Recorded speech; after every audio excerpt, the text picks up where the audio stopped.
ఇజ్రాయేలీయులను ఐగుప్తీయుల బానిసత్వం నుంచి విడిపించిన తరువాత దేవునితో నడిచే జీవితం ఇవ్వాలని దేవుడు వారిని తీసుకుని వస్తే వీరు ఏం చేశారంటే ఒక నాయకుడిని ఎన్నుకొని మరలా ఐగుప్తు దేశానికి దాస్యత్వంలోనికి వెళ్ళటానికి వీళ్ళు ప్రయత్నం చేస్తారు.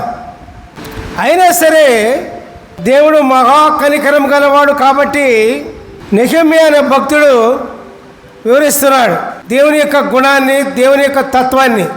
అయితే నీవు క్షమించుటకు సిద్ధమైన దేవుడవును, దయావాత్సల్యతలు గలవాడవును, దీర్ఘశాంతమును, బహుకృపయు గలవాడవై ఉండి వారిని విసర్జింపలేదు.